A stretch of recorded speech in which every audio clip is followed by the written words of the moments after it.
بسم الله الرحمن الرحيم الحمد لله رب العالمين وصلى الله وسلم وبارك على سيدنا محمد خير الأولين والآخرين وعلى آله وصحبه أجمعين. اللهم علمنا ما ينفعنا وانفعنا بما علمتنا وزدنا علما. اللهم زدنا ولا تنقصنا وأكرمنا ولا تهنا وأعطنا ولا تحرمنا وآثرنا ولا تؤثر علينا وارض عنا وعرضنا يا رب العالمين. ولا حول ولا قوة إلا بالله العظيم. سبحانك لا علم لنا إلا ما علمتنا إنك أنت العليم الحكيم. Assalamu alaikum wa rahmatullah wa barakatuh. And welcome back to the study of Surah Yusuf, the 12th Surah in the Quran, which is said to be the story of the Prophet Yusuf, narrated in the best way as Allah subhanahu wa ta'ala. He has stated that he is related the surah as Ahsan al-Qasad, the best of stories, also the best related in the best of ways, and that there are other scriptures, as we know, which relate the story, but none quite relate the story in the same way that Allah subhanahu wa ta'ala does in the Holy Quran. Now, up to this point, we have seen multiple events happen in the life of Yusuf alayhi salam. Because the surah begins and it speaks about his conversation with his father. And during that conversation with his father, he told his father about a dream that he had. And in that dream, he saw 11 stars, the sun and the moon, they all prostrating to him. And of course, his father told him that he should not tell his brothers about this particular should not tell his brothers about this dream. Rather, he should because he was afraid that his brother was going to plot against him. And then the surah, it moves on, and then it continues to another point where there's a conversation between the brothers, and during this conversation, they express their unhappiness with the fact that their father Yaqub seems to prefer Yusuf and his brother Binyamin. And in that conversation, they began to plot and scheme that they wanted to kill Yusuf. One of them discourages them from killing Yusuf and says, here's another plan where rather we'll take him to a desolate land, a place where there are no people, and we'll throw him down to a water hole, and perhaps a caravan will come by and they'll pick him up, and then that way he lives. That way we don't have to kill Yusuf, but at least we'll have him away from our father, and then he can pay exclusive attention to us. So then next they go to their father. They tell their father that they want to go out, as you usually do, go out for sport and play and to graze in the wilderness. And they wanted Yusuf to come with us. Why don't you let us bring Yusuf? And so, of course, his father was fearful that they would do something harmful to him. And so they convinced him. So he lets Yusuf go with them. And so they go and they dump him down into the well, as the story, we know the story. And then eventually what happens is that a caravan comes by, they lift him up and they take them with them. And then they sell him to the Aziz of Egypt.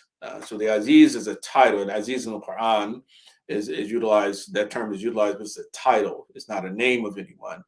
And the Aziz is said to be an individual that the king of Egypt would delegate to pretty much execute all of the commands of the king, right? So the Aziz was somewhat like a default or a vice president or a vice it's a individual who's taken the place, a trustee of the king, to carry out these things. And so we find that, of course, there's some differences between the biblical story and the Quranic story in this particular regard.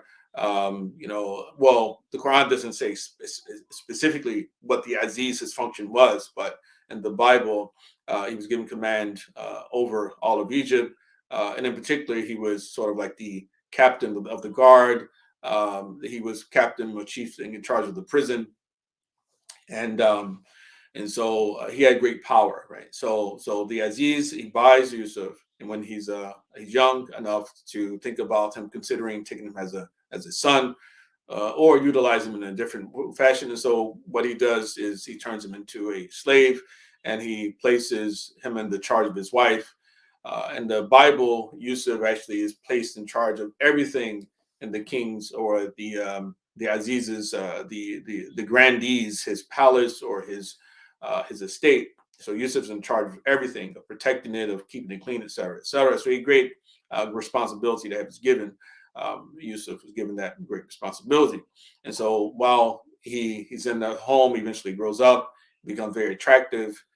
The Aziz's wife becomes attracted to him, and then she attempts to seduce him. As we know, Yusuf, he resists the attempt to seduce him, and then she's caught in the act, and then she makes the claim that he attempted to rape her.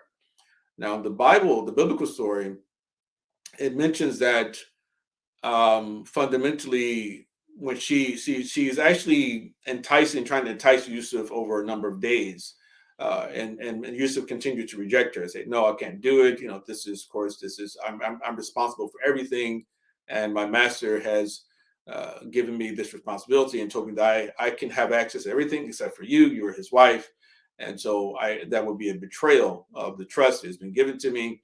And so on one particular occasion, when none of the servants were around, she comes to him and she's chasing him, and then eventually pulls off his robe. He runs away. She keeps his robe, and she comes up with the story. And the story in the Bible is that she says that when she calls her servants, and then later she tells her husband that I was asleep.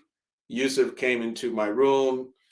He was clearly thinking about raping me. But when I woke up, I saw him, I screamed, and then he ran away, and so look here, here's the evidence. I have this robe, his robe of this. Now in the Quran, we know that it talks about qamis, and the qamis, although often translated as shirt, it also could be translated as robe, because a qamis in reality is something that covers your entire body, not only the upper body, but entire body.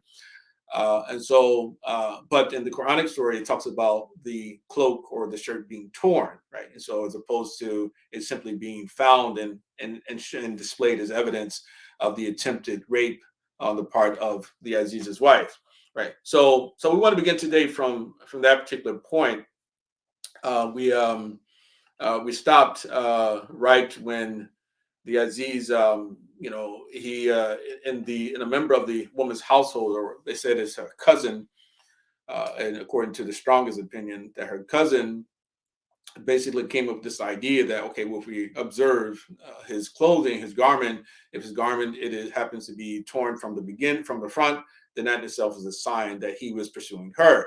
But if it's torn from behind, that is a sign that she was pursuing him. How else would the back side of this garment become torn, right? And so they took that as strong evidence. When they looked at it and saw that, okay, it was torn from behind, then he said that this is, clearly, that she was clearly wrong. فَلَمَّا رَأَى قَمِيصَهُ قُدَّ مِنْ دُبُرٍ قَالَ إِنَّهُ مِنْ كَيْدِكُنَّ إِنَّ كَيْدَكُنَّ عَظِيمٌ. So when he looked at the shirt, it was torn from the back. He said, "This is a trick of you women. Your trick is serious indeed." And as mentioned before, we talked a little bit about this before, in that, the issue of the kaid, the idea of the trick or the cunning of women, is something that this is, of course, alerting to, and how many a man has been destroyed because of the cunning of women, right? Great men have been brought down by women and their cunning, as we know. So many stories along this line, or men have been brought down because of their lust for women as well, right? They lust after multiple women, and then eventually they get caught, and it becomes scandalous, become a scandal. Right, as we've seen, and even recent years, things like this happening, unfortunately, but fundamentally, here's a situation where the man is not the one pursuing the woman. The man is the one who's attempting to be upright and pious, but he receives this accusation, and of course, he's in a position of inferiority. She's the one in a position of power, right? She's the one who is the individual who's the abusive one. She's abusing her authority. Right, and she's trying to undermine him and trying to take advantage of him. because he happens to be a slave, and so her husband says, or her cousin says, as we mentioned this last week, that there's a difference about the interpretation of who actually made the statement, indicated that your trick, this is the trick of your women, or your trick is great, or serious. Azim is magnificent, it's large, it's great in the size. And in the Quran, Allah subhanahu wa ta'ala speaks about the kaid of shaitan, because everyone has a kaid. Human beings have a kaid, the jinn have a kaid, men, women have a kaid, but about the kaid of shaitan, Allah subhanahu wa ta'ala said the kaid of shaitan is weak. But about the kaid of women, if we to take it this way, and this is the way that the Mufassirin generally take it, is that it is magnificent, it is great, great kaid, because it is something you don't expect, because of a woman generally being belittled because of her not having physical prowess, or because men themselves overlook the type of intelligence that they have, which is different than the type of intelligence that men have, right? And then he says, Yusuf a'rad an hadha wastaghfiri li dhanbik innaki kunti min al-khati'in.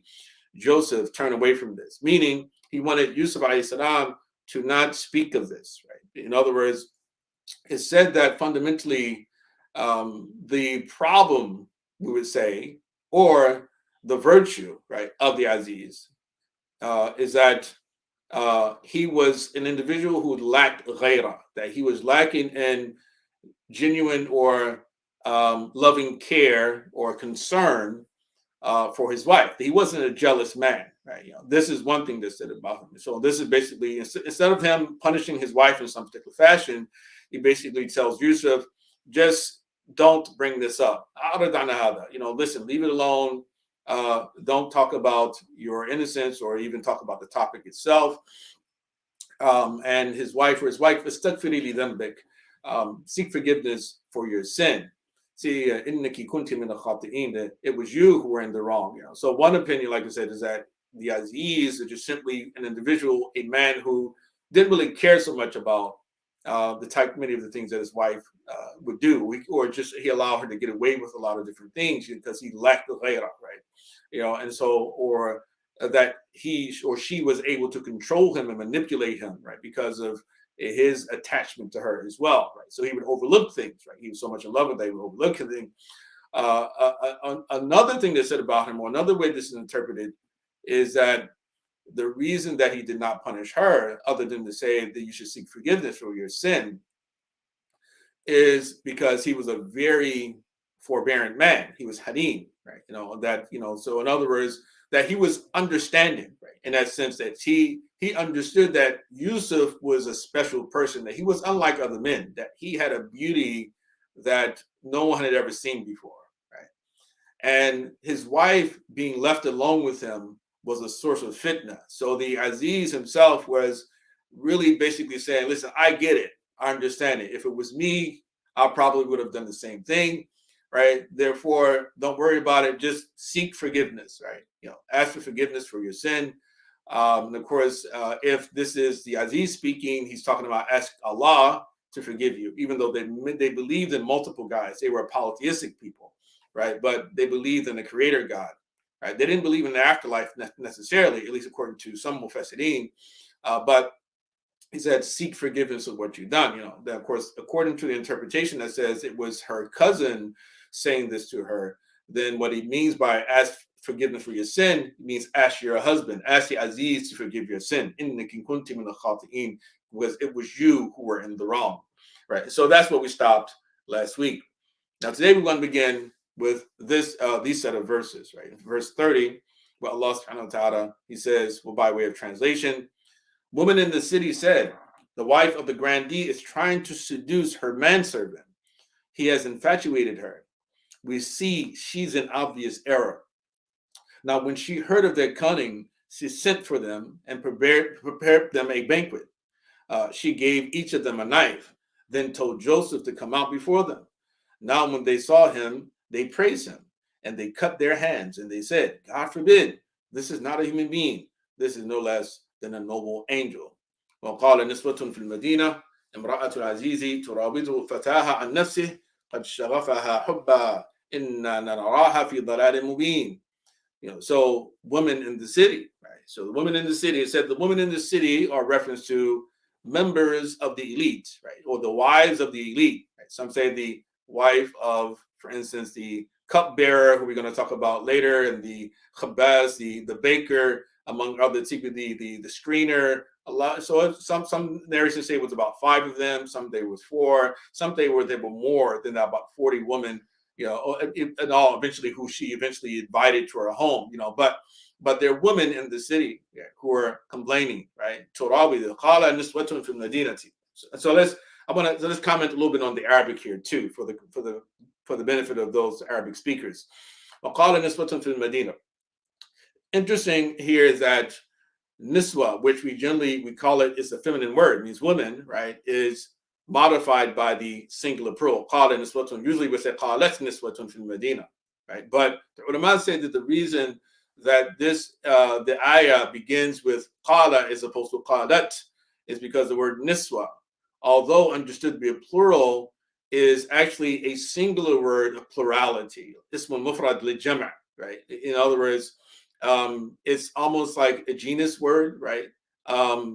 Like fish or like man. It doesn't. It's a singular form, but and so in those type of words and anything, it's permissible for you to modify them with the masculine singular. So in the same way you would do if this happened to be dual or plural, right? So that's fundamentally the reason why. So that's a point of Arabic. So قالت نسوة في المدينة, and some recited قال نسوة في المدينة امرأة العزيز تراود فتاها عن نفسه. So the wife of the Aziz تراود فتاها عن نفسه. So fatah, as mentioned before, is the word that the Arabics utilize to refer to slaves, right? So sometimes young boy, sometimes they had slaves, and so this translation says manservant. So she wanted to seduce him, she wanted to dupe him, or take away from him, or steal from him himself. قد شغفها حبا, right? And شغفها حبا, he has infatuated her. شغفها حبا. The Arabs say شغفها حبا, in other words, to say that the love has penetrated the skin of the body, even to the extent that it reaches the heart, right? It's because the outer lining of the heart, they call it the shigaf. The shigaf, outline of the heart, they call it shigaf. So it's as if like that. That's how far the love for Yusuf had reached with in her regard. شغفها حبا إنا لنراها في ضلال مبين, that we consider her to be an obvious error, right? And so reflect back also on the story of Yusuf when we were talking about the brothers of Yusuf. Similar to this, we find the brothers of Yusuf say about their father, right, that he's also fi dalal mubin, right? To remember, it was a matter of love, right? So it was like, okay, he loves Yusuf, but he should love us, right? He should love us. He will fi dalal mubin. He's in clear and manifest error, right? Because if you think about the utility or the benefit that we bring, he hasn't proven himself, right? So he is in error by directing his love towards Yusuf alayhi salam. In the same way, the women of the Medina are basically saying about her that her love is being directed in the wrong direction, right? So her love should be directed towards, and her passion should be directed towards her husband, but is directed for Yusuf, right? So, and you find this throughout the surah that Allah subhanahu wa ta'ala, he repeats certain words throughout the surah, right, which makes it a very special style and in the Quran itself, and in particular with respect to the narrative too, that in each time the word is mentioned, there's a special lesson connected with it. So Dalal Mubin, for instance, is mentioned multiple times. It comes up again later in the surah when they refer to their fathers once again, also accuse them of Dalal, right? Fi Dalalik al-Qadim, right? They bring it up again, but you find like certain words that are repeated, like qamis, right? So qamis, the qamis of Yusuf is mentioned at least about three different times in the surah. I think exactly 3 different times in the surah, right? So we already saw the first mention of the qamis, and that was when the brothers, they left him in the well and they took his qamis, right? And they utilized it as proof to their father that he was gone after they placed the blood on it, right? So, but then the second time you see the qamis is now in this story, right? So Yusuf qamis once again is introduced once again with regard to the wife of the Aziz when she tore it, So again, his shirt is now being utilized again as another sign, right, of Yusuf, in this case, a sign of his innocence, right? So they want to use it. His brothers were trying to use it as a sign of his absence or his death. Now here it becomes a sign of his innocence, and it comes up again later on. فلما سمعت بمكرهن أرسلت إليهن وأعتدت لهن متكئا. So now when she heard of their conniving, she sent for them and prepared them a banquet. Now makrihinna, once she heard of their makar, and makar is usually translated as like plot. Their plot, in this case, he translates as conniving, which I think is a good thing to translate it as. Fundamentally is utilized together with kaid or in juxtaposition with kaid, because kaid generally is utilized when an individual has one particular objective, that for oneself, right? And that you're trying to achieve, so you develop a kaid in order to effectuate that objective. The makar seem to be utilized in the surah, at least, to as also is a type of objective that someone has, but is the ultimate purpose of that objective is to undermine the other person's kaid, right? So the makar is utilized to undermine the kaid. So your kaid is original, but the makar itself is reactive. It's reacting to the kaid. So in this situation, in other words, the women of the Medina, they want to discourage and dissuade the wife of the Aziz, So the surah, so it says she heard of their makar. In other words, the fact that they were backbiting her, speaking bad about her. She heard news that they had been speaking about the situation. So the Aziz already told Yusuf, leave this alone. Right? So word gets out anyway, right? Word gets around. Some of the tafsirs mentioned that the reason that the word gets around, the reason that the women know about this is because the wife of the Aziz actually confided in them and actually said, listen, I love him so much. I'm deeply in love with Yusuf. I'm deeply in love with him and everything, and I really want him, right? And so she confided in them to keep this a secret, but they themselves let the secret out, right? And so in that sense, she felt that she had been betrayed. So it was a type of makar herself. And so they spoke about her in secret. And then now, so once she heard of them, then arsalat ilayhinna, then she sent for them. وَعَتَدَتْ لَهُنَّ مُتَّكَأً, right? And she prepared them a banquet. وَآتَتْ كُلَّ وَاحِدَةٍ مِّنْهُنَّ سِكِّينًا, and he gave each one of them, and she gave each of them a knife. Right? So muttaka is a really interesting word too, again, for the benefit of Arabic speakers, in that the ulama, they differ about the proper way to translate this word in this ayah. Right? So of course, the way that it's translated here is banquet. She prepared for them a banquet. Another way it could be understood is that a muttaka is connected with ittika, which means to recline, or muttaka is something that one reclines upon. So fundamentally, she prepared a banquet, meaning that she put out multiple the sofas, pillows, and things like for them to come to sit down upon and to recline upon when they come to visit her, right? Another translation, as here, because banquet also suggests food, right? So muttaka means, let's say, atadat lahunna muttaka'a, atadat lahunna ta'aman, right? So she prepared for them food, right? Another reading is that it was fruit, right? Which some say it was like a citron fruit, or it was a combination of bananas. There was citron, things like that. Things that are utilized, you require, or they themselves would utilize a knife to cut, right? So she prepared this for him. So she comes up with this plot, this particular plan again, and she wants to convince him because she's like, okay, well, you're bothered by the fact that I did this. Okay, you think you're better than I am. They'll come to my home. She gave each one of them a knife to cut whatever they were utilizing to cut, right? And it could have been even meat, right? Because that's also one of the things that is understood to be.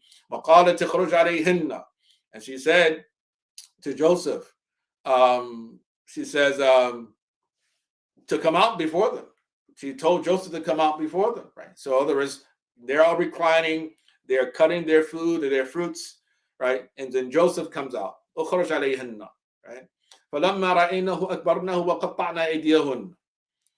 Now, when they saw him, they praised him, and they cut their hands. Right? So they saw him like, oh my God, wow, right? So they're cutting, and so, but of course they don't want to appear as if they are really distracted as much as they truly were. So they try to continue to do what they're doing. This is what's understood. They continue to cut, but not realizing in their astonishment at his beauty that they're actually cutting their own hands. That's how beautiful he was. That's how handsome he was. Physically handsome, that he was very well built, but even, of course, his face had a beautiful face, hair, everything, right? And it is said that Yusuf and his mother, Sarah, and some say Sarah was his grandmother, that they were given one half of all beauty. One hadith says they were given 2/3 of all beauty. One hadith said was given 1/3 of all beauty, and the rest of the people on the planet were given the other 1/3, or the other 1/2, or the other 2/3. It's different narrations. But there's also a sound narration that mentions that Yusuf alayhi salam was only 1/3 of the beauty of Adam alayhi salam on the day that Allah subhanahu wa ta'ala created Adam. Right? So Yusuf was beautiful, but Adam alayhi salam was even more beautiful than Yusuf alayhi salam, right? So they see Yusuf, right? He comes in, big surprise. They didn't expect it, and some of the Mufassir don't say that the reason that they even spoke about the wife of Aziz, and they knew that eventually she would hear, is that they wanted to see Yusuf as well. They wanted to know, okay, what is it that caused her this great fitna, right? So once he heard it, okay, come over, right? Why don't you come over, come and eat and everything, and I'll dine you, wine and dine you. And then it gave them all knives, and they stay cutting, and then Yusuf comes out, and they're just totally astonished, and they can't compose themselves. They're trying to compose themselves, but they're trying to act as if like they're not distracted, but they continue to cut, and then also they're cutting their hands and not even realizing it. وَقُلْنَا حَاشَ لِلَّهِ مَا هَذَا بَشَرًا إِنْ هَذَا إِلَّا مَلَكٌ كَرِيمٌ. And they said, حَاشَ لِلَّهِ. Hasha is a word utilized for what is called a tanzih Allah, right? To exonerate God or to declare God's purity, right? Is utilized especially as an exclusionary particle, right? Meaning that it's as if they said that Allah subhanahu wa ta'ala, that he himself is innocent of one's belief or assumption, that he does not have the power to do something, right? Hasha lillah, right? In other words, there's so astonishing that we never thought, right, that Allah would create someone so beautiful. Qulna hasha lillah, hasha lillah, ma hadha basharan. This is not a human being. This is not a person. This is not a human being, right?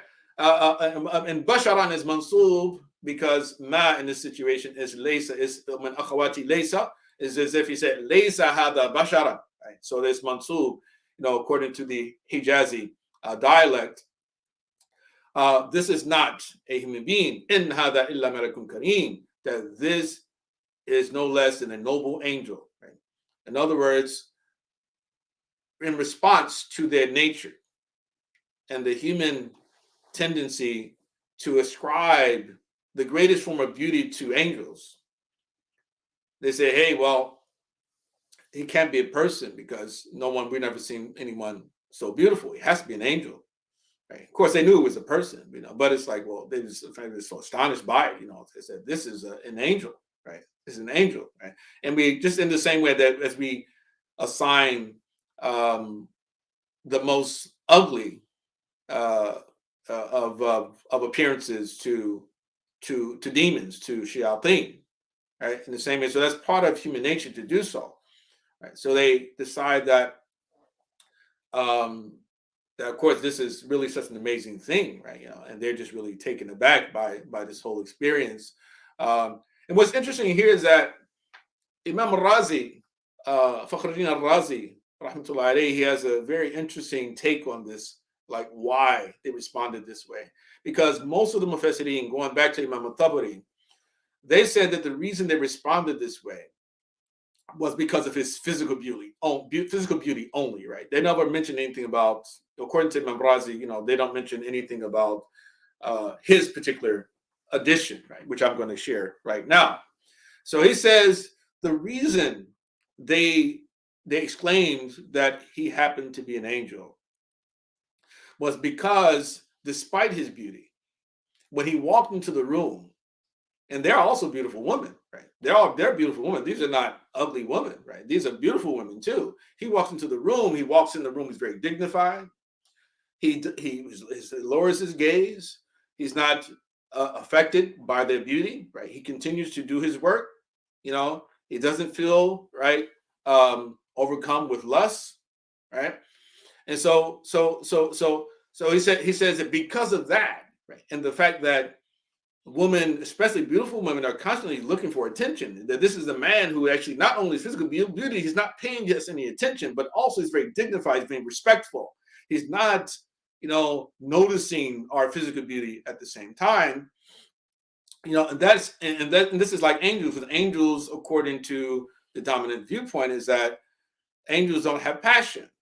So it's as if he lacks passion. So this is why they said he was an angel. So this Imam Fakhruddin al-Razi, he says that, I haven't heard anyone, he said, I didn't hear anyone prior to me say this. I haven't read anyone prior to me saying this. And so this is his introduction. So he said that this is really what made them react that way. He had a haiba about him, and he himself was very dignified, right, in his existence. And that's why they concluded that he must be an angel, right? Because it's not possible for this to be a man, right? That's the way that he saw it, Imam al-Razi. Wallahu a'lam, right? So then after this, she said, meaning the wife of the Aziz, she said, here you have the one about whom you censured me. I did indeed try to seduce him, but he resisted. قالت ذلكن الذي لمتنني فيه. In other words, she's like, now you understand. So that's your reaction. That is your reaction after only seeing him one time. What about me? I have to live with this. In other words, he's like, well, now you understand. You get it now, right? This is something different. This is not like a normal man, right? So he's a fatan for me, right? But then she goes on and it says, and if he does not do what I order him to do, he will be imprisoned and will be one of the despised. He said, my Lord, prison is preferable to me to what they are inviting me to. And unless you divert their cunning from me, I will be attracted to them and would behave foolishly too. قالت ذلكن الذي لمتنني فيه ولقد راودته عن نفسه فاستعصم ولئن لم يفعل ما آمره ليسجنن وليكونن من الصاغرين قال رب السجن أحب إلي مما يدعونني إليه وإلا تصرف عني كيدهن أصب إليهن وأكون من الجاهلين. رب السجن, my Lord, the prison is more beloved to me than what they invite me to. The prison, in some qira'ahs, رب السجن, رب السجن, right? Being in prison is more beloved to me than what they call me to. They invite me to. And that's really interesting here because what they're calling him to is a source of physical pleasure. Now, it's unclear if the threat made by the wife of the Aziz attached also to the woman themselves, right? In other words, she said, if he doesn't do what I order him to do, he's going to be imprisoned. I'm going to throw him into the dungeon, right? So to speak, right? That does she mean by that, he has to sleep with me and also sleep with all of you? Or just she only mean herself?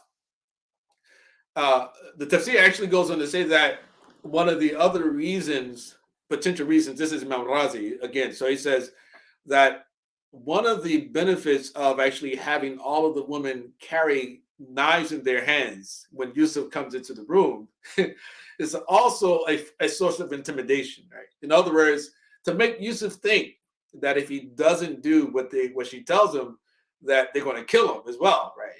But it's really interesting possibility, which is there too, right? But they're calling to something that most people love. They indulge their passions, right? So Yusuf says, no, it's more beloved to me to go to prison, right? Which is a source of pain. So he chooses pain over pleasure, which is really amazing, right? In this situation, right? Choose pain over pleasure, right? And I guess you can somewhat connect this to the fact that the Prophet Muhammad sallallahu alaihi wasallam, that he said that that the my pleasure, my satisfaction, my source of enjoyment, right, from this world is the salah. I found my repose, my pleasure in salah, right?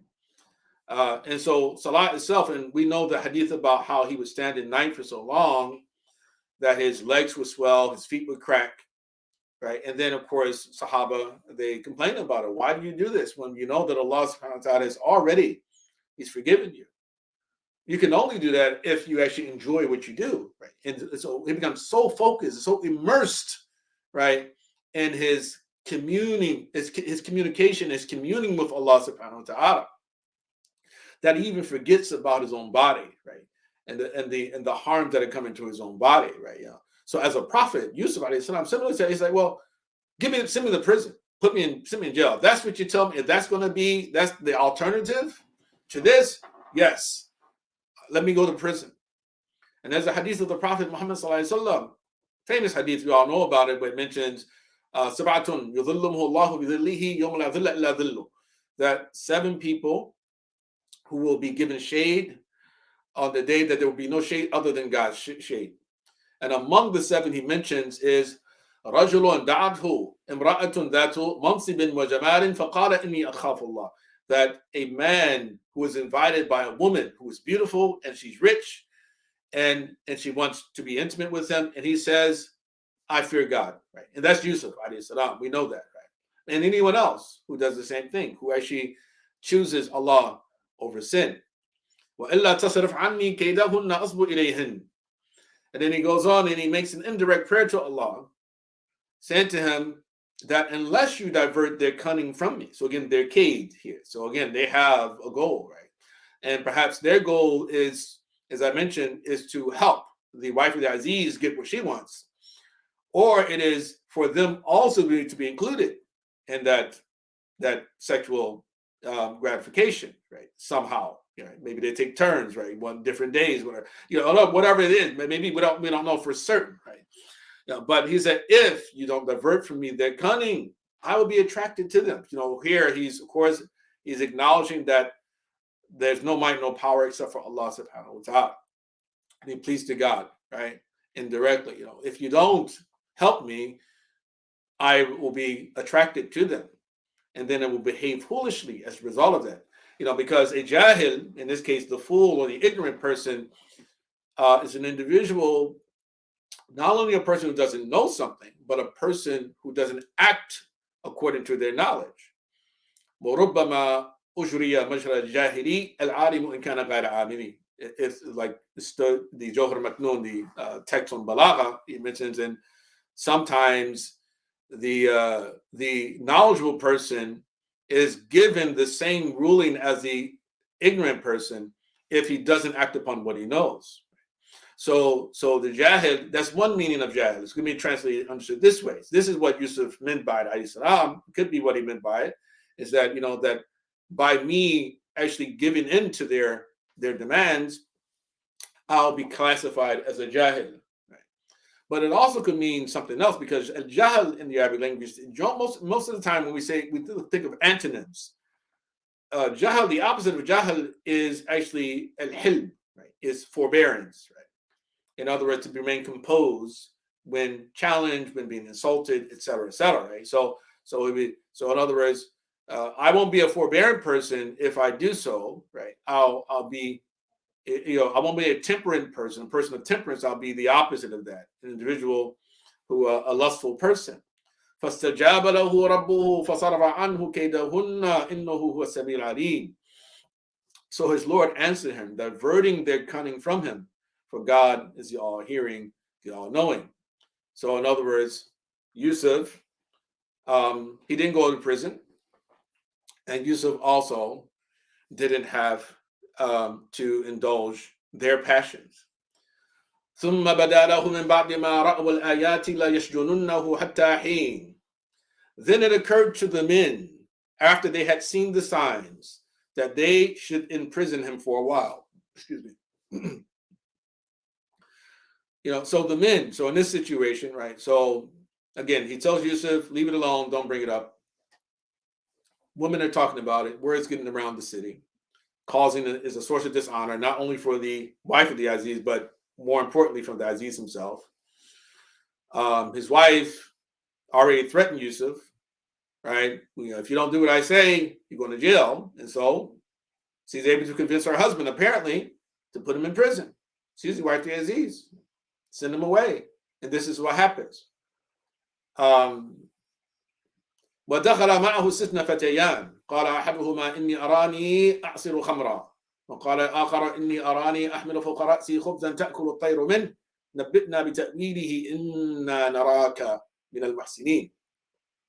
Now 2 young men went to prison with him. One of the two said, I see myself in a dream pressing wine. And the other said, I see myself in a dream carrying bread on my head from which the birds eat. Tell us the interpretation of this, for we see you are one who does good. Inna naraka min al-muhsinin. How do they see him as one who does good? How do they know he was one who does good? And of course, the Quran doesn't give detail about that, right? But if we refer to the biblical story here, which is interesting, is that Yusuf alayhi salam, of course, after being the servant of the Aziz, the highest official under the king in Egypt, now is placed into prison. And while in prison, because of his integrity, the warden gives him charge over the other prisoners to tend to their needs. And so apparently what he's doing, he's comforting people. He's going around and he's speaking to them and he's helping them make sure that they have their meals. And he's being a very, very good person, a person of goodwill towards them.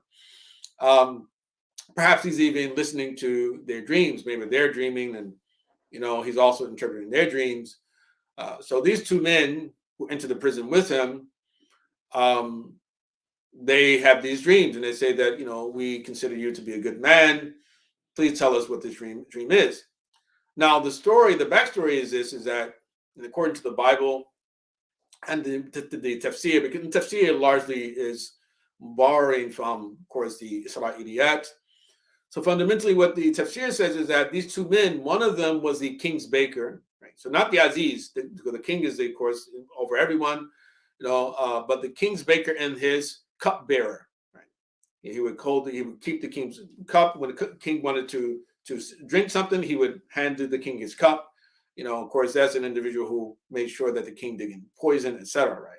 So it happened that there was suspicion. There's suspicion that one of the 2 of them wanted to poison the king. So the king decided to put them both into prison, to lock them up until he could, reach a point where he felt comfortable with which of them it might be, and it could be just simply an injustice towards whoever one it could be, right, or both of them, right. So now, naturally, they're in prison. They don't know what to do here. So it says, according to the surah, or the apparent meaning of the surah, is that when Yusuf was placed in the prison, they were placed in the prison at the same time, and they had been observing Yusuf, right? And so they didn't know what their fate would be. So they're there. They're very anxious.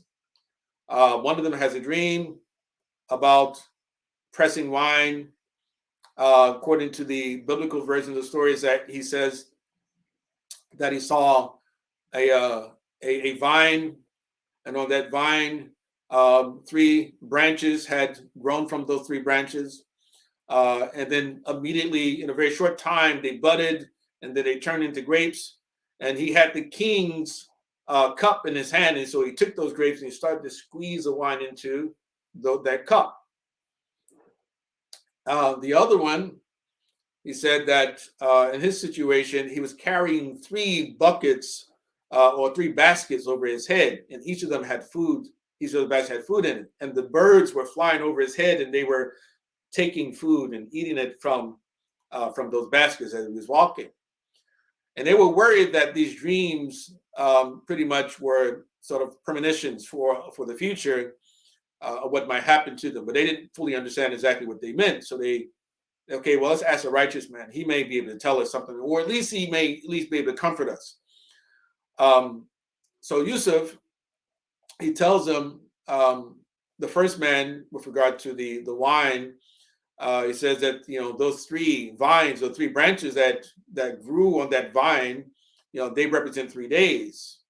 Right? And it means in 3 days, the king is going to make a decision about your fate. And with regard to the man, his 3 baskets, those 3 baskets, they indicate, or they represent 3 days as well. So in 3 days, the king is going to make a decision about your fate. And the 3 days, actually, in 3 days, actually, for the king's birthday as well. So on his birthday, he's going to do some amazing things. And so even some of those things are bloody, right? In this case, he's going to kill somebody, right? So the man says, Inni arani asiru khamra, that I see myself squeezing wine or pressing wine, right? And for the benefit of the Arabic speakers, khamra in this situation, we know khamar is, you can't squeeze wine. Wine is the result of the squeezing, right? So this is, itlaq shay ila alama yaqulu ilayhi, what you do, squeeze our grapes, right? And then of course wine eventually can be fermented from those grapes or from that juice itself, right? So but one opinion is that the Quran actually is adopting the dialect of the people of Oman, right? Because it said that the people of Oman, they referred to grapes as khamar. The khamar was the word they used for inab, for grapes, right? And actually, in the reading of Abdullah ibn Mas'ud, one of his rendition, he said, "Inni arani asiru inaba." Right? So that's a reading of it's a shad or a tafsiri reading, exegetical reading of the Quran itself, right? So I see myself squeezing grapes. وقال آخر إني أراني أحمل فوق رأسي خبزا تأكل الطير منه نبئنا بتأويله إنا نراك من المحسنين. So now the 2 young men went to prison with him. One of them said, I see myself in the dream pressing wine, and the other said, I see myself in the dream carrying bread on my head from which the birds eat. Tells the interpretation of this, for we see you are one who does good. Then he said, قال لا يأتيكما طعام ترزقانه إلا نبأتكما بتأويله قبل أن يأتيكما ذلكما مما علمني ربي إني تركت ملة قوم لا يؤمنون بالله وهم بالآخرة هم كافرون. He said, I will tell you the interpretation of this prior to its happening to you, before any food with which you are to be provided actually comes to you. That is part of what my Lord taught me. I have left behind the religion of those who do not believe in God and who scoff at the hereafter. Now, it's interesting. They say, well, we have these dreams. What do you think they mean? Yusuf says, I'll tell you about the dream before your food arrives. Right? So why? Why go there? Mufassirun say, well, he started this way because Yusuf, he's a missionary too, right? He's a prophet, right? He's a Rasul, right? He's a missionary. He wants to bring people to Allah subhanahu wa ta'ala, right? So he tells them that I'm going to tell you before, I'm going to give you this interpretation before the food arrives, right? Now imagine that he's not finished the interpretation, and then the food arrives, and of course now that would be, a blow to his character. But he wants to establish his prophethood, right? In other words, that he can prophesize, right? He wants these men to understand that he's not a normal person. He's not just from the muhsinin, he's from the mukhlasin, as already Allah subhanahu wa ta'ala stated. So he's muhsin, of course, but also he's mukhlas. His sincerity has been accepted by Allah subhanahu wa ta'ala, right? So I'm going to let you know even before your food arrives. In the tafsirs, it mentions that another possible understanding here was that Yusuf actually would tell them, he would actually predict for them what type of food was going to be brought to them every single day. Oh, today you're going to have this, tomorrow you're going to have this, and then it would happen, right? So he's establishing his authority, right? That he's not just a normal person. Then he said, ذَلِكُمَا مِمَّا عَلَّمَنِي رَبِّي ذَلِكُمَا ذَلِكُمَا ذَلِكُمَا. That means from hada, this thing, that the ta'wil of your hadiths or your dreams is from what Allah, my Lord, has taught me. My Lord has taught me. إِنِّي تَرَكْتُ مِلَّةَ قَوْمٍ لَا يُؤْمِنُونَ بِاللَّهِ وَهُمْ بِالْآخِرَةِ هُمْ كَافِرُونَ. I have abandoned, I have left behind the religion of those who don't believe in God and who's called for the hereafter. And it says that he's talking about the people of Egypt. So he's from Canaan. Yusuf's from Canaan, so he ends up a slave in Egypt. But he says, I have abandoned that. In other words, not meaning that he used to be a kafir and now he's a mu'min. No, basically he's saying that I disavow those who don't believe in God and don't believe in the hereafter. I disavow those people. So if you guys, you don't believe in the hereafter, I disavow you. If you don't believe in Allah, I disavow you. Right? But establishing his prophethood, right? In this fashion, right? What it also is said to be a reference to is his treatment in the house of the Aziz. In other words, to say that this is not only about belief or iman, right? This is also about adab and akhlaq. In other words, those people who don't believe in Allah and the hereafter, they were the same people who attempted to seduce me and tried to make me comply with their wishes, right? Where I would betray my owner, right, with his wife, right? And so I leave off and disavow that way of life and those type of practices. So it means that as well. But وَاتَّبَعْتُ مِلَّةَ آبَائِي إِبْرَاهِيمَ وَإِسْحَاقَ وَيَعْقُوبَ مَا كَانَ لَنَا أَن نُشْرِكَ بِاللَّهِ مِنْ شَيْءٍ ذَلِكَ مِنْ فَضْلِ اللَّهِ عَلَيْنَا وَعَلَى النَّاسِ وَلَكِنَّ أَكْثَرَ النَّاسِ لَا يَشْكُرُونَ. And I follow the religion of my forefathers, Abraham, Isaac, and Jacob. Now, of course, Jacob was his father, Isaac was his grandfather, and Abraham was his father. So again, calling these men, they say, well, just tell us what that dream means. They say, well, listen, no, I'm going to tell you before the food comes. And I don't believe in the things you guys believe in, What I do believe in and what my fathers believe in. Who are those people? Abraham, Isaac, and Jacob. We can never associate anything with God. ما كان لنا أن نشرك بالله من شيء ذلك من فضل الله علينا وعلى الناس. That is part of, or ذلك meaning ذلك tawheed, right? This unity or this monotheism, this radical monotheism is part of God's blessing on us and upon humanity. Tawheed, right, is God's blessing upon us, meaning he and his fathers, and also is a blessing upon humanity. If only people today would accept that. That is really, really amazing. It makes you really think deeply about it, is that Allah subhanahu wa ta'ala wants everyone to be a believer, but he doesn't force anyone to become a believer, right? And so he created the human being for khilafah. But if you are not a muwahid, you are not qualified for khilafah, because being a khalifa, of course, is a special office, as a special office. And just like as a witness, not anyone can just simply be a witness. You have to be called to be a witness, right? And you have to qualify, have the proper credentials to be a witness in court, in the case, right? At least a reliable witness. And so it's a fadl upon us and upon the people. But though most people are not grateful. يا صاحبي السجن أأرباب متفرقون خير أم الله الواحد القهار. My fellow prisoners, is a divided plurality of lords better than the one omnipotent God? Is it better to you for you to serve multiple masters or to serve one master? It's hard to serve many masters, right? Especially if those masters are not even alive, they're not even real. They can't cause you any benefit, any harm, right?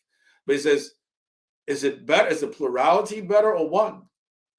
And that one that we talk about is al-Wahid al-Qahhar, right? The omnipotent one as well, one with all power. The gods you worship have no power. The gods that I worship has all power.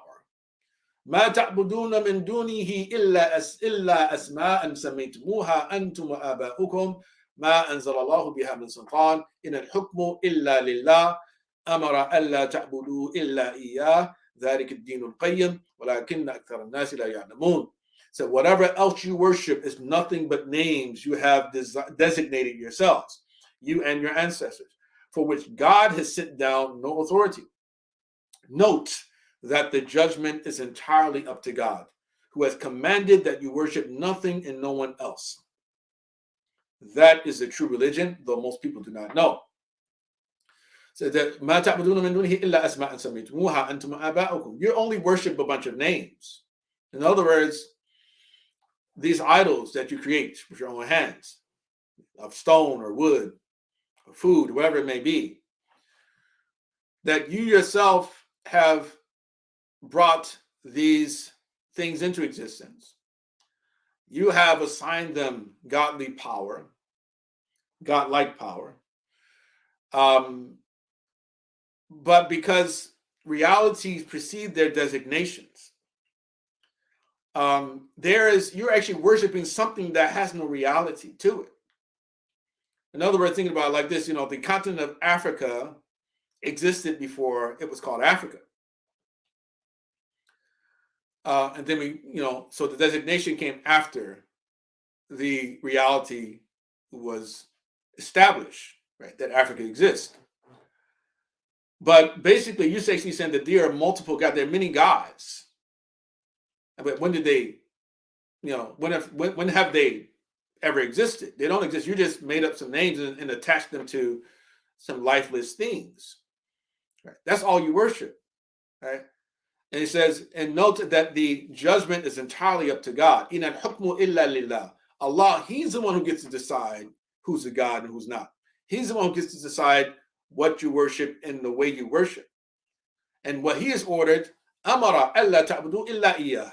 His command is that you worship nothing and no one else but Him, right? Right. So He's giving da'wah. Again, it's like, why all this? We always just ask you, just tell us what the dream means. We want to know what this, maybe has some relationship to our faiths, right? Ya sahibi yasijni, amma ahadukuma fayaski rabbuhu khamra, wa amma al-akharu fayuslabu fatakulu at-tayru min ra'sih, qudila amru alladhi fihi tastaftiyan. My fellow prisoners, one of you will give his master wine to drink, while the other will be crucified, and the birds will eat from his head. The matter in which you consult has been determined. So here, Mufassirun mentioned that, in particular, Ibn Kathir, he says that the reason that Yusuf alayhi salam, he says, as for one of you, as opposed to say, as for you, he said, as for one of you. He says that because he wanted to leave the revelation or the discovery of who it would be up to that individual when it actually happens, right? He didn't want to cause any additional displeasure. Right? So basically, he says, as for one of you, he's going to go and he's going to serve his master wine to drink, meaning the king. You're going to go back to the palace with the king, and you're going to serve wine to drink, while the other will be crucified, and the birds will eat from his head. And it said, and the matter on which you consult has been determined. So their major concern is what these dreams could mean, and they want to at least be prepared. They prepare themselves mentally for what was about to happen. Right. So that can't be certain. This is who's this guy, this Yusuf guy. He comes here talking all this stuff about God, and he's cursing our gods, and he's a nice guy, but now he's maybe going a little bit too far. But maybe his interpretation is true, maybe it's not. But even if we were to say that Yusuf alayhi salam did not specifically refer to the man with the bread as being the one who's going to be crucified specifically, it's pretty obvious. Anyone who really, of course, I think you could have figured it out, right? Because it's talking about birds eating from his head. His dream had birds in them, and they were eating from above his head. So even though there are, again, Mufassirun who say that Yusuf was trying to be gentle in the way that he broke the news to them or to him. وَقَالَ لِلَّذِي ظَنَّ أَنَّهُ نَاجٍ مِّنْهُمَا اذْكُرْنِي عِنْدَ رَبِّكَ فَأَنْسَاهُ الشَّيْطَانُ ذِكْرَ رَبِّهِ فَلَبِثَ فِي السِّجْنِ بِضْعَ سِنِينَ. And he said to the one of the two who he thought would go free, mention me to your master. But Satan made him forget the mention to his master, and Joseph remained in prison for a period of years. In this case, like dhanna in the Arabic language is a contronym. Means it means one thing, but also means its opposite. So the word that the translator translates here as he thought would go free, it can mean that he thought he'd go free, but also can mean that he was certain that he goes free, because that's an alternative translation. But we say that Yusuf thought he would go free if Yusuf's interpretation of the dream was just simply an ijtihad, right? He would just conjecture, it was conjecture and speculation.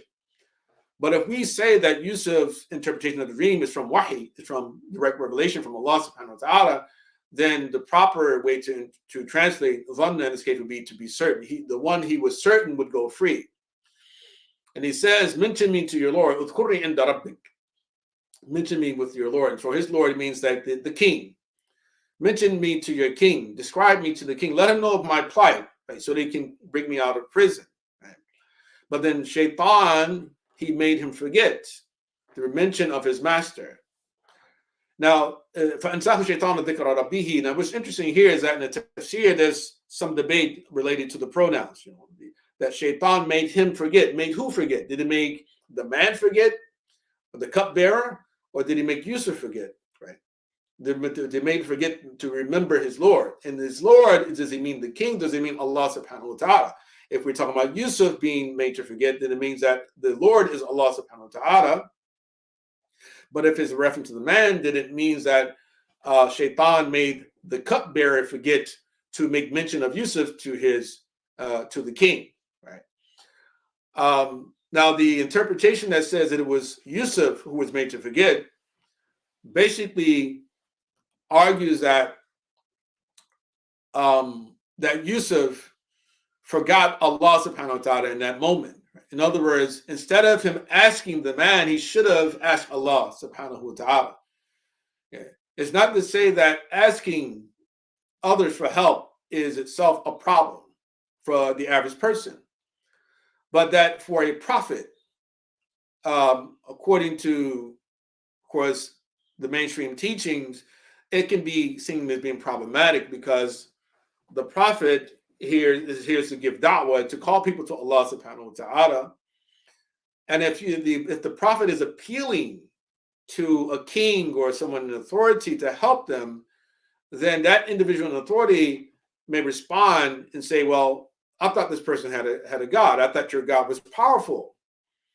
Why do you appeal to me when you should be appealing to your God? And it becomes a source of humiliation, right, for the prophet, right? Because his whole mission is to prove that Allah subhanahu wa ta'ala is al-wahid al-qahhar, that he's the one who actually determines things and the outcomes of things, right? It's Allah subhanahu wa ta'ala. Right? So according to that reading, that's the way that goes. And that actually is the hadith that supports this, even though it's considered to be extremely weak. But it said the Prophet ﷺ said that Yusuf, that had he remembered Allah and not asked for help from the cupbearer, then Allah would have not allowed for him to stay in the prison for the many years. And the bid'a sinin is the word bid'a in the Arabic language is a word which means the number either from 3 to 9. The majority of the ulama say that Yusuf spent 7 years in prison. Right? So he's placed in prison, and it's interesting too. We think about what happened with his brothers. Let's come back to that again. So passion, crimes of passion. Is his brothers wanted to kill him. They decided not to, but then when they do, they threw him down into a well, right? Away from, out of sight, out of mind. And then he goes from a well, then now he goes to a dungeon. From a well to a dungeon, to a prison. Again, because of a crime of passion, right? She wanted him and he wouldn't give her himself, right? So now he's thrown into prison, right? So from the well to the prison. Right. So you see these parallels in the story, a very beautiful way that Allah subhanahu wa ta'ala, he narrates the story. But so Shaitan makes him forget. Right? And of course, Shaitan doesn't have the power to make anyone forget, but Shaitan does. He comes and he presents ideas, put things into your head, right? Which makes you forget about things, what you're supposed to do, whatever.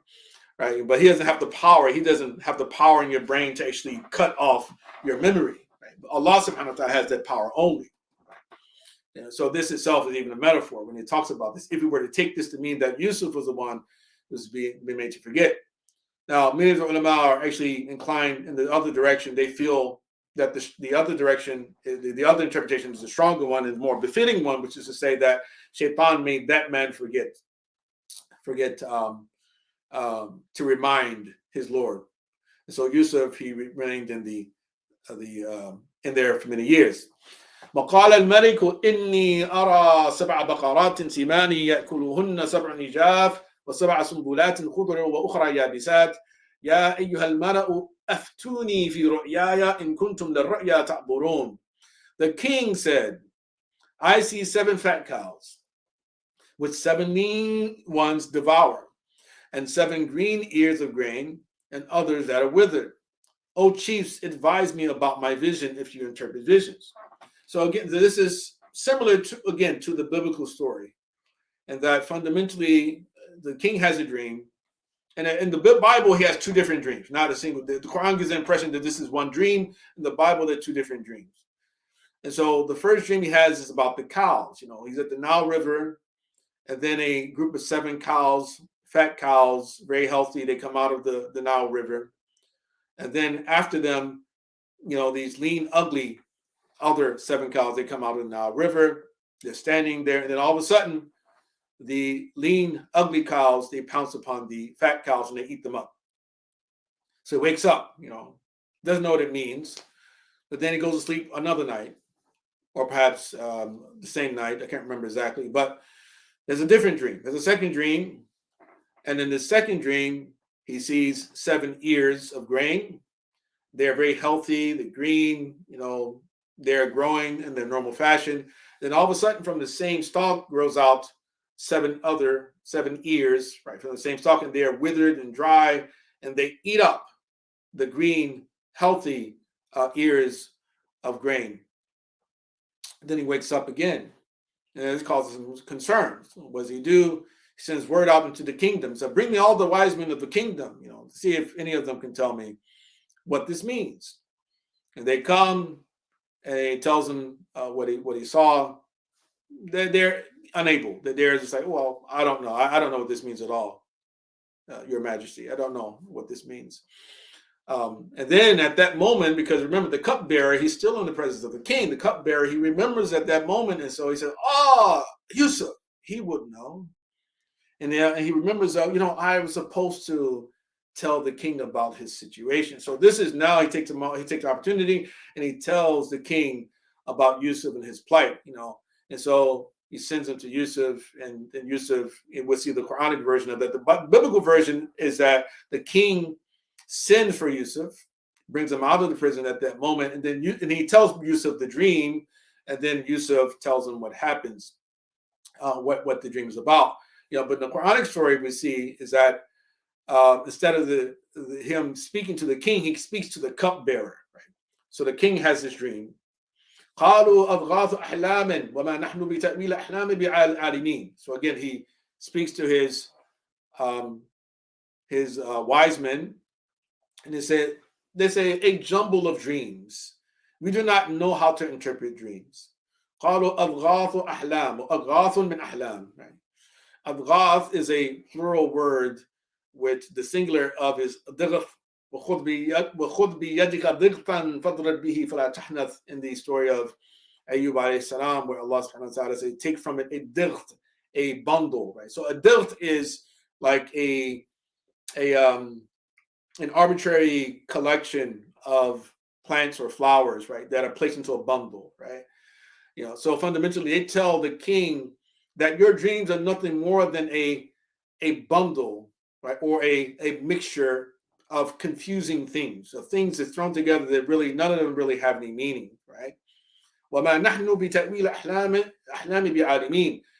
we don't know how to interpret dreams, or we don't know how to interpret these type of dreams. This is actually clear in the Tafsir. In other words, say that this is just an example of manam. You had a manam, that's all it was. It wasn't a hilm. This wasn't a ru'ya. This was manam, right? We don't interpret manamat, right? This is like a nightmare, or something of that sort, right? We don't know we know what that means, right? وقال الذي نجا منهما وادكر بعد أمة أنا أنبئكم بتأويله فأرسلون يوسف أيها الصديق أفتنا في 7 بقرات سمان يأكلهن 7 عجاف و7 سنبلات خضر وأخرى يابسات لعلي أرجع إلى الناس لعلهم يعلمون. Then the one of the two that had been freed from prison said, having remembered after a time, I will tell you its interpretation, so delegate me. فأرسلون أرسلوني. وذكر بعد أمة. Right? He remembered after ummah. Right? So an ummah is an interesting word because we know ummah to mean community and nation. Right? But ummah can also mean, of course, a generation. Qarn, right? It can mean because nation, if you know, a jama'ah, right? But also ummah can also mean nisyan, forgetfulness, right? So it can also mean na'ama, luxury or opulence, right? So in other words, if we interpret it as forgetfulness, it said that the man he remembered after forgetting. He remembered after forgetting. Yeah? But if we interpret it as na'ama, right, as opulence or luxury, it means that he remembered after his state became better, that he reached a state of affluence, right? So, oh, now he's in a good state, So when he left the prison, he was poor. But now he's been with the king for all these years. 7 years have gone by. And so now he's in a good state. He said, oh, now it comes back to me. I remember this guy, right? So now the king is in the bind. None of his wise men can help him. So for Arsiluni, so send me off, dispatch me to Yusuf, send me to Yusuf. Yusuf ayya Siddiq, right? So munada, right? And nida, yeah, he is like saying, yeah, Yusuf. But because when someone is close to you and they already are giving you their attention, you don't have to say yeah, right, before it. But he does say it after Yusuf, say Yusuf ayya Siddiq, right? Which is really interesting, right? So he didn't begin with yeah, but he followed it up. Yusuf ayyuha Siddiq, Yusuf, you Joseph, man of truth. Aftina fi 7 baqaratin siman. Expound for us 7 fat cows that 7 lean ones devour, and 7 green ears of grain, and others that are withered, so that I may return to the people, so that they may know. They may know what? So they may know the interpretation of that dream, and or they know that you're a righteous man, that you're a very smart man, you're a righteous man too, and they will actually come to know of your situation. They know of your plight. So apparently the man, he told the king of the plight of Yusuf. So he goes to him, and then so Yusuf, he could have said at that moment, and actually the hadith of the Prophet says that Yusuf at this moment he could have said, or that the Prophet said that Yusuf was so forbearing that had I been in his place, I would have not allowed or given an interpretation of the dream for this man until he gave me a promise that I would be set free. Right? This is actually a hadith of the Prophet Muhammad sallallahu alaihi wasallam. I can't remember the wording of it, but actually it's connected with this. And so, but Yusuf, instead of him demanding that, he goes on and just simply interprets the dream. قَالَ تَزْرَعُونَ 7 سِنِينَ دَأْبًا فَمَا حَصَدتُّمْ فَذَرُوهُ فِي سُنبُلِهِ إِلَّا قَلِيلًا مِمَّا تَأْكُلُونَ ثُمَّ يَأْتِي مِنْ بَعْدِ ذَلِكَ 7 شِدَادٌ يَأْكُلْنَ مَا قَدَّمْتُمْ لَهُنَّ إِلَّا قَلِيلًا مِمَّا تُحْصِنُونَ ثُمَّ يَأْتِي مِنْ بَعْدِ ذَلِكَ عَامٌ فِيهِ يُغَاثُ النَّاسُ وَفِيهِ يَعْصِرُونَ. He said, you will sow seed for 7 years as usual.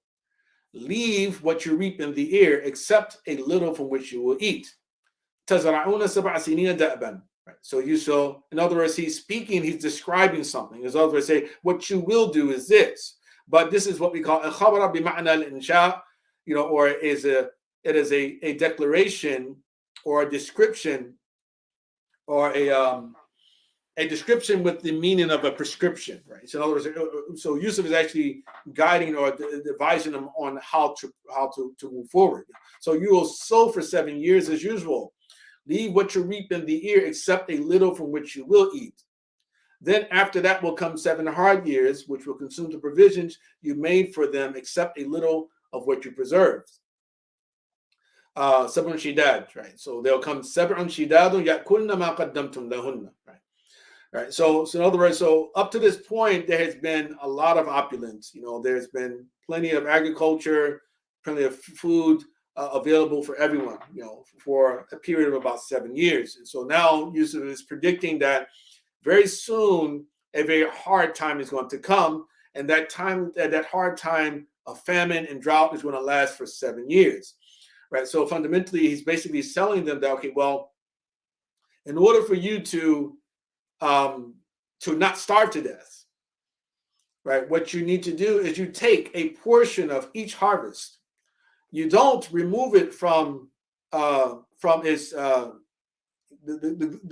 coverings of the grains. You keep them as they are. You put them away, store them away. If it's rice and beans, whatever, you just store them away.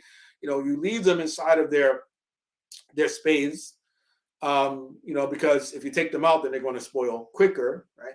You store them away, each for each year, so that when the hard 7 years come, you'll have enough food for the people of the villages, right? So they don't starve to death. Right? So very brilliant idea, of course. And of course, the king you're going to see comes to love this to death, or loves this, just he loves it.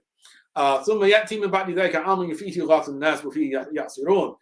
and then after that will come a year when the people will have plenty of rain, during which they will be producing.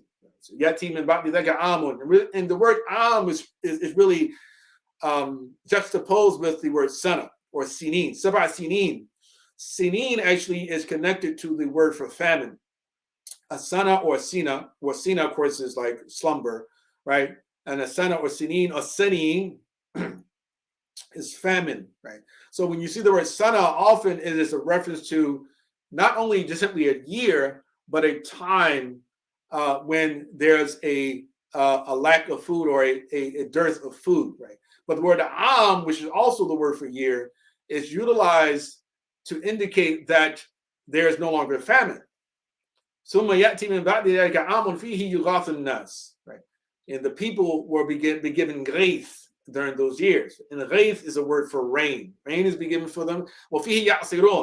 And they will be producing, or they will be compressing things, right? In other words, people are going to be pressing grapes to make wine. People wanted to be pressing olives to make olive oil, or safflower oil, or sesame oil. The cows are going to be making milk. You're going to be squeezing the udders of cow in order to make milk, etc. In other words, plenty is coming after that 7 years. But to prepare, this is what you need to do. وقال الملك ائتوني به فلما جاءه الرسول قال ارجع إلى ربك فاسأله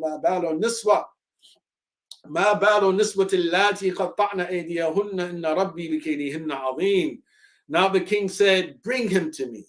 But when the emissary came to him, he said, go back to your master and ask him about the intention of the ladies who cut their hands, for my lord is well acquainted with their cunning. So once again, so Yusuf is in prison. So remember he asked the man, mention me to your Lord. And he forgot to mention his Lord. And then Allah subhanahu wa ta'ala allowed Yusuf to remain in prison for 7 years. But now Yusuf is not doing the same thing. The man comes, the same man, he could have said, well, where you been? You promised me. He could have scolded him, but didn't do that. And the man comes and fundamentally, and perhaps he apologized to him, because we don't have all the details, but he has the king. I work for the king, and the king has this dream. He needs someone to interpret it for him. And Yusuf could have said, well, if the king agrees to let me out of prison, I'll interpret it for him, right? But he didn't do that. But he just went ahead and he interpreted the dream. Now, once again, the king says, bring him to me. Bring him out of the prison. Bring him to me. You would think that Yusuf would be excited. He said, oh, finally, I get to come out of prison. But he doesn't do that. Yusuf says, no, go back to your Lord. Go back to your king. And you ask him, what is the situation with the woman who cut their hands? What is their situation? Now, Yusuf could have said to the king, tell the king, or tell the messenger, he could have tell your king, tell your master to investigate the woman who accused me of what they accused me of, right? Or he could have said investigate the wife of the Aziz, because she's the real problem here, right? But he doesn't even mention the wife of the Aziz. He actually protects her and actually mentions the woman, and niswa, allati qata'na aydiyahunna, just the woman themselves, because remember his master told him, a'rid an hada, Yusuf, a'rid an hada. And he honors this. He said, listen, just ignore this. Don't bring it up. Don't talk about it, right? Yusuf ignores it. Right? He doesn't talk about the wife of the Aziz. He actually calls attention to the woman who cut their hands, because that wasn't part of the agreement, right? But again, he doesn't tell the king or ask the king to investigate them to prove his innocence. He basically says, ask the king what, is the case or the situation with those women. Right. So of course now that makes the king curious. Okay, well, so the king automatically is going to investigate, because Yusuf asked him to, simply he's asked him what's the situation with them. So what was he talking about? What is he talking about? So naturally he's going to investigate himself, and then when he investigates, he comes to know the truth afterwards, as we're going to see, right? So, but Yusuf, he could have left at that moment. He had been gone. Inna Rabbi bikaydihinna alim. So my Lord is well acquainted with their cunning. Right? So in other words, a threat to those women, right? This is one way it's read. Is that that is a threat to their women. To these women that if they don't tell the truth, that Allah Subhanahu wa Taala is going to punish you. Okay? Allah is going to punish you.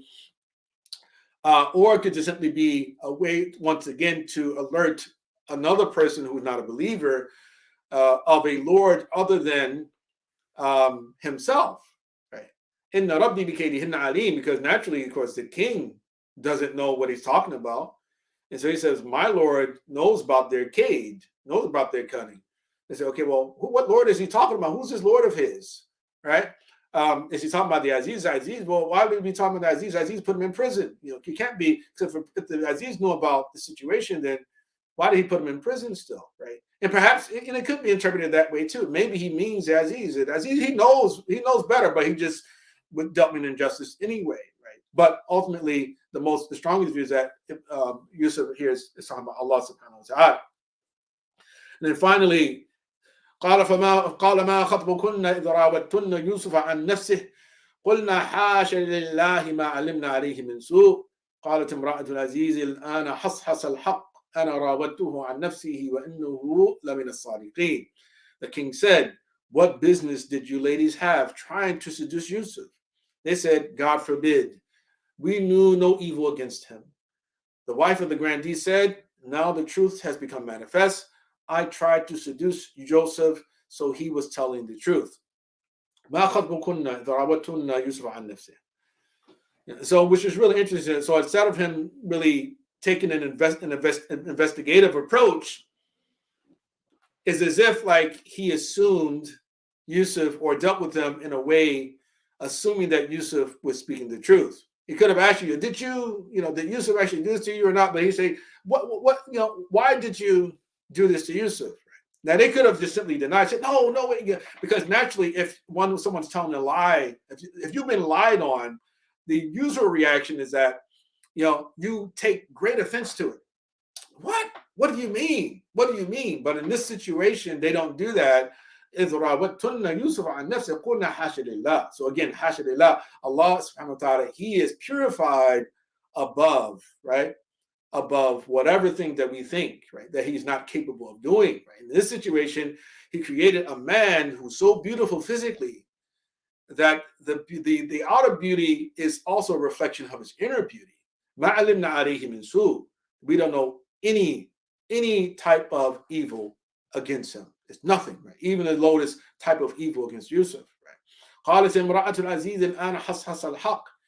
And so again, the wife of the Aziz, she said, now the truth has become manifest. Hashasa is fundamentally what a camel does, like when it perches down on all of its four legs, and it goes and it rests on the ground, right? So instead of standing, when it goes down, it perches down and places all of its knees onto the ground. We call hashas al-haq, right? So the haq is now become settled, right? And so now she admits it. I tried to seduce him. He's actually honest. He's telling the truth, right? And what greater proof of your innocence than the accuser saying or vindicating you, right? And so recently, and I would say that this is a way to understand the importance of one's dignity. In Islam, we have hifd al-ird, right? Among the kulliyat, the universals of Islam, is that one of them is the protection of honor, right? Protection of honor. You actually you might commit a crime. Let's say, for instance, a person steals something and then they get their hand chopped off. And then you become a better person in society. People, they remember, okay, inshallah, you got your hand chopped off and everything, but you're a good guy now, right? But when someone spreads a rumor about you, let's say, and you get punished for it, you go to prison and you come out, and you might try to adapt to the community, but it's going to be held against you because people are going to suspect you. Okay, well, I don't know, you might not be a good guy. You went to prison for something, and and now you're out, and I'm not sure if justice has been done, right? But it hurts your honor. And people who've been to prison, they know how this can hurt. The people, you have a record, and you go try to find a job, and they ask you, have you been convicted of a felony? And so you say yes, you don't get the job. But when you say no, you get the job, and then 2-3 months later, then you get fired, and they say, okay, why we fired you because you lied to us. Okay, well, I lied to you because I know that you wouldn't hire me if I would have told you the truth, right? So honor is extremely important, right? So Yusuf defended himself from the beginning. You really said, no, she came at me, right? And so here, his concern is saying, no, I don't want to just come out of prison. I want to be vindicated. I want to be vindicated so people will know when I interact with them that I'm not an attempted rapist, right? إِنَّهُ لَمِنَ الصَّادِقِينَ ذَلِكَ لِيَعْلَمَ أَنِّي لَمْ أَخُلْهُ بِالْغَيْبِ وَأَنَّ اللَّهَ لَا يَهْدِي كَيْدَ الْخَائِنِينَ. This is to let him know I did not betray him in secret, and that God does not guide the planning of betrayers, right? Now, so ulama differ about who is actually speaking here. Some say this is Yusuf speaking. So if Yusuf saying this is to let him know, let who know? Is to let the Aziz know. It is to let the Aziz know that I did not betray him in secret, meaning that when I was out of sight, or when he was out of sight, right, from me, that bil ghaibi wa ana ghaiban anhu wa huwa ghaiban anni, right? That I didn't betray him in his absence, right? But the other interpretation is that these words actually originate from the wife of the Aziz. It's, in other words, that this to let him know, meaning also the Aziz once again let him know that I did not betray him in secret. All right. Yeah, in other words, that we didn't do anything, that although all of these things happen, right? The husband still may entertain the suspicion that his wife has been intimate with this other man, right? That called the Shaykh has been, the trust has been shattered already, right? So because even if he may say, okay, well, Yusuf may have seduced her, tried to seduce her, but maybe she tried to seduce Yusuf. But Yusuf said, he chooses, I'm gonna send Yusuf to prison, but still he struggles with this, right? But it seems to me that the stronger view is that it's Yusuf speaking, because clearly the wife is already, she did betray, because the husband already given indication, when he said to her, or when her cousin said to her, "Istaghfiri li dhanbik," ask forgiveness for your sin. Wallahu a'lam, right? Wa anna Allah la yahdi kayda kha'inin.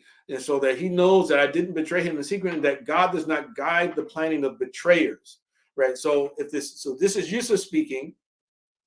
So I want the Aziz to know that I didn't betray you, but also I want you to know, in addition to your wife and all the other women, that Allah subhanahu wa ta'ala does not guide the planning of the betrayers. So in other words, the Aziz is also a traitor in this situation, because he imprisoned Yusuf despite his innocence or his lack of evidence of guilt, right? So and we're going to see later on, of course, Yusuf becomes the new Aziz, but inshallah, we'll have more to talk about that when that comes. But alhamdulillah, we went over a little bit more than usual today. But inshallah, hopefully you're getting great benefit from it. But we will meet again tomorrow, inshallah. As I stated before, we're going to try to keep the questions till the final lesson. So we're going to try to work through the entire surah, and then once we finish the surah, then I'll take any questions that you may have. But you also can send questions during the week, so that when I begin each lesson, that actually perhaps I can answer some of the questions that you may have that you send by email. But inshallah, tomorrow, same time. Barakallahu fikum. Jazakallah khaira. Wa sallallahu sayyidina Muhammad ala alihi wa sahbihi wa sallam tasliman kathira. Wa subhanak Allahumma wa bihamdik. Ashhadu an la ilaha illa ant. Astaghfiruka wa atubu ilayk. Assalamu alaikum wa rahmatullahi wa barakatuh.